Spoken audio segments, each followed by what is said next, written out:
जय श्री राम। कैसे हो प्यारे साथियों। उम्मीद करती हूँ आप सब अच्छे हैं और खूब मन लगाकर तैयारी भी कर रहे हैं। अभी जो हाल ही में आपके एग्ज़ाम होने वाले हैं, नवंबर में फर्स्ट ग्रेड का और दिसंबर में सेकंड ग्रेड का, उसके लिए आपका रिवीजन हो गया होगा, यानी आपकी तैयारी अंतिम दौर में चल रही होगी, ऐसी मैं उम्मीद करती हूँ। आज हम बात करेंगे कि इन परीक्षाओं में आप नेगेटिव मार्किंग से कैसे बचें और इस बचे हुए समय को आप कैसे अच्छे से इसका सदुपयोग करें। तो रही बात साथियों अभी फर्स्ट ग्रेड की परीक्षा की, तो इसमें तो आप 5 दिन मानकर चल सकते हो। जैसे आज 11 हो गई हैं, तारीख 17 को एग्ज़ाम है जिसका भी, तो उसको तो 16 को सेंटर पर पहुंचना होगा, तो आप 5 दिन मान के चलो। इस 5 दिन में साथियों आपको करना क्या है। एक तो आपको बिल्कुल भी तनाव नहीं लेना है कि मैंने कितना पढ़ा और कितना नहीं पढ़ा। इस बात का अगर आप तनाव लेंगे तो नुकसान आपको ही होगा। आपको जो पढ़ना था वो आपने पढ़ लिया।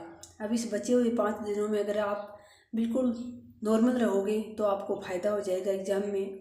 और अगर आपने टेंशन ले ली, तनाव पाल लिया कि मैंने तो पाठ्यक्रम का वो हिस्सा नहीं पढ़ा, मैंने वो नहीं पढ़ा, मेरा उसका रिवीजन नहीं हुआ, तो फिर आपको जो पढ़ा है उसमें भी आप भूल जाओगे, आपको बहुत ज़्यादा नुकसान होगा।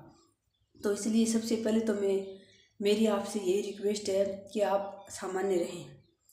हाँ, ये तय बात है कि एक जो गंभीर अभ्यर्थी होता है तैयारी करने वाला, उसको परीक्षा का भय रहता है, क्योंकि उसको ये लगता है कि मैंने कितना क्या पढ़ लिया है, पता नहीं कहाँ से क्या प्रश्न आ जाए। डर उसी को लगता है जिसने बहुत अच्छी तैयारी की है। बाकी जो फॉर्म भरते हैं और सिर्फ एग्ज़ाम देखने के लिए, उनको तो कोई डर नहीं होता कहीं से भी आ जाए, क्योंकि उन्होंने इतना कुछ पढ़ा नहीं होता है। लेकिन एक जो गंभीर अभ्यर्थी होता है उसके सामने डर होता है, और होना भी चाहिए देखो थोड़ा बहुत तो, क्योंकि डर के बिना, प्रेशर के बिना हमारा मस्तिष्क भी काम नहीं करता है। लेकिन आपको इतना डर या इतना तनाव नहीं लेना है कि आपको बहुत अधिक नुकसान हो जाए।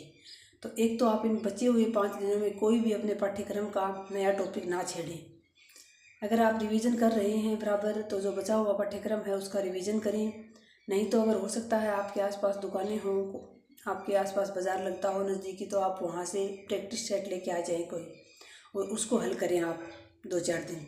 या फिर आपके पास पुराने पेपर हैं, या आप पुराने पेपर ई-मित्र से निकलवा के ला सकते हो, उनको आप हल करें। और बैठकर ये सोचकर हल करें कि आप परीक्षा हॉल में बैठे हुए हैं। हल्के में ना लें साथियों। एक तो नेगेटिव मार्किंग से बचने के लिए तैयारी होती है परीक्षा से पहले, और एक होती है परीक्षा वाले दिन भी हमें क्या करना होता है।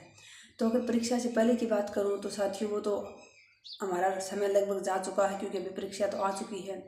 लेकिन फिर भी इस बचे हुए समय में अगर आप कोई टेस्ट सीरीज देते हो, कोई प्रैक्टिस सेट आप हल करते हो, तो आप ये सोच कर करें कि परीक्षा हॉल में आप बैठे हुए हैं। क्योंकि हम यही गलती करते हैं, जब भी हम टेस्ट देते हैं, कोई प्रैक्टिस सेट हल कर रहे होते हैं, तो हमारा मस्तिष्क ये कहता है कि तुक्का मार देते हैं, कौन सा हम फाइनल एग्ज़ाम में बैठे हैं। और ये जो हमारी आदत यहाँ से बिगड़ती है साथियों, यही आदत फिर हमारी जो मेन एग्ज़ाम होता है उसमें भी नहीं सुधरती है। और वहाँ भी हम बिना आते हुए प्रश्नों के बहुत अधिक तुक्के लगाने के चक्कर में बहुत अधिक कर देते हैं, और हमारी नेगेटिव मार्किंग ज़्यादा हो जाती है।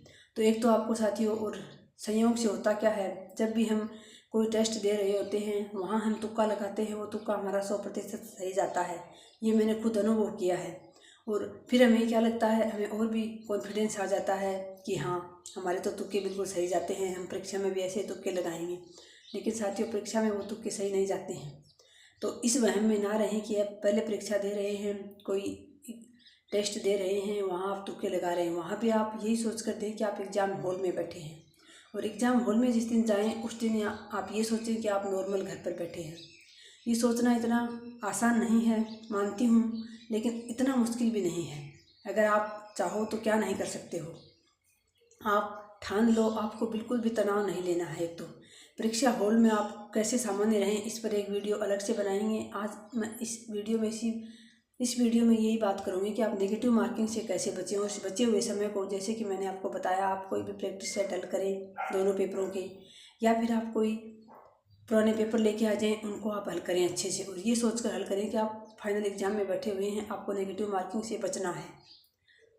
ये तो आपके बचे हुए समय। अगर आप नहीं ला सकते प्रैक्टिस सेट वगैरह, टेस्ट सीरीज भी आपने कोई नहीं ले रखी है, पुराने पेपर भी नहीं हैं, तो भी घबराने की कोई आवश्यकता नहीं है। आपका जो पाठ्यक्रम है, आप जिस क्रम से रिवीजन करते आ रहे हैं उसी क्रम से आप रिवीजन करिए। फिर साथियों, रही परीक्षा हॉल की बात नेगेटिव मार्किंग से बचने की, तो जैसे कि मैं आपको हमेशा कहती हूँ, आप नेगेटिव मार्किंग से हम कब बचते हैं, जब हमारा टॉपिक बहुत अधिक क्लियर होता है, जब हमने बहुत थोड़ा पढ़ा होता है तो हमें ये लगता है कि ये भी सही है, ये भी सही है, हमारी समझ में नहीं आता। और अगर हमने पाठ्यक्रम या टॉपिक को बहुत अच्छे से पढ़ रखा है, क्लियर कर रखा है, तो आपको वहाँ प्रश्न पढ़ते ही पता चल जाएगा कि इसका ये उत्तर है। इसलिए मैं आपको कहती हूँ कि आप बहुत अधिक सामग्री इकट्ठा ना करें, आप अपने पाठ्यक्रम का जितना ज़्यादा हो सके रिवीजन करें, एक ही किताब से, एक ही नोट्स से।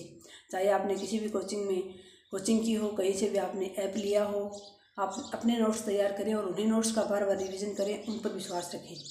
अगर आप अपने पाठ्यक्रम का 5 से 6 बार रिवीजन कर लेते हो तो आप वहाँ परीक्षा में बहुत अधिक नेगेटिव मार्किंग से बच सकते हो।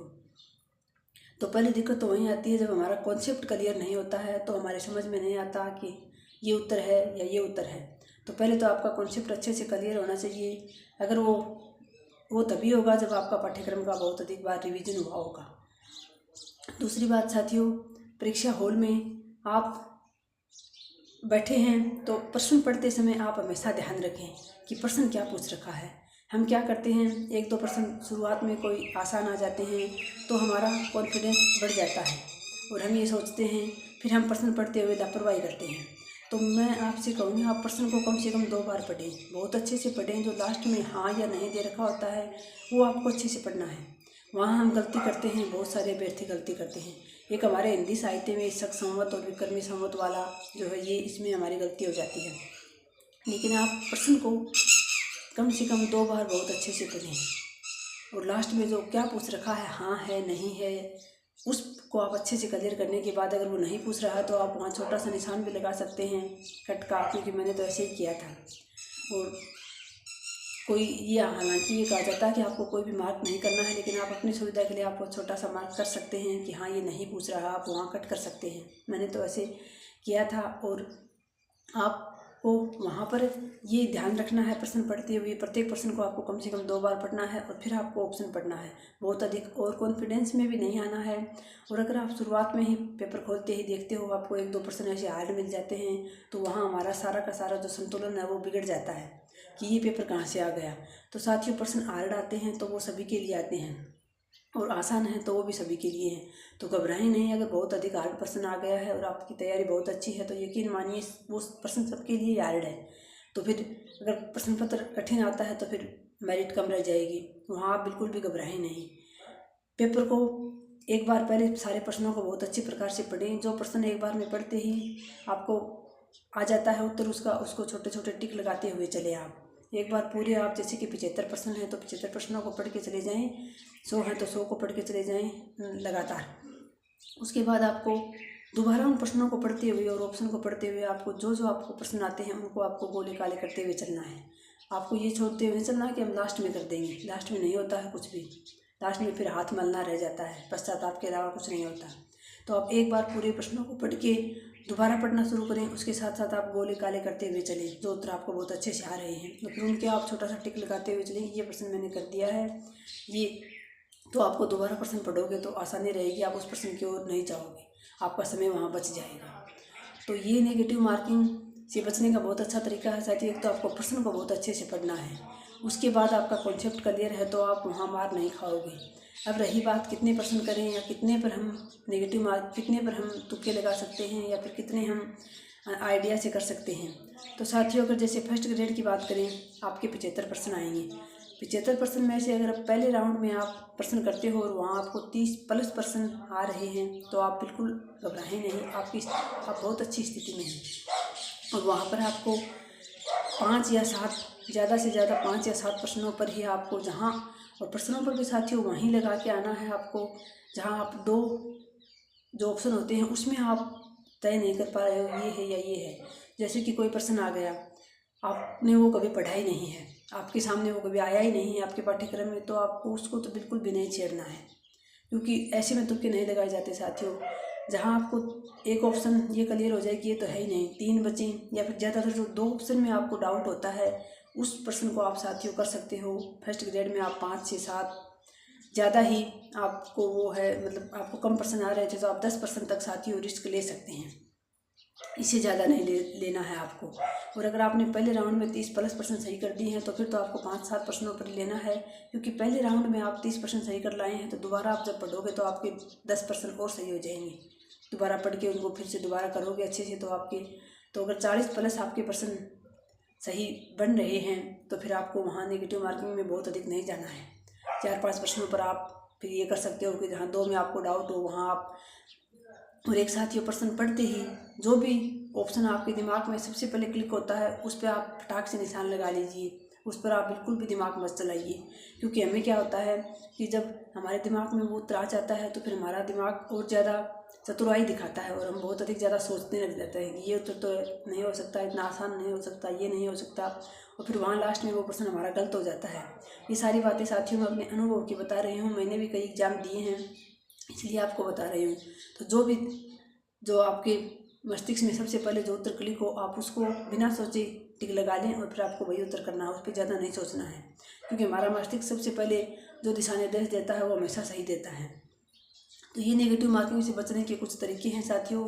आपको 5 से 7 प्रश्नों में रिस्क लेनी है फर्स्ट ग्रेड में। और सेकंड ग्रेड की बात करूँ दिसंबर में जो आपका होगा उसमें आपको 100 में से अगर फर्स्ट राउंड में आप 50% के आसपास पहुंच रहे हो, यानी आपके 50 आपको बिल्कुल क्लियर कट आ रहे हैं, तो उसके बाद आप दोबारा करोगे तो आप 60 के आसपास पहुंच जाओगे।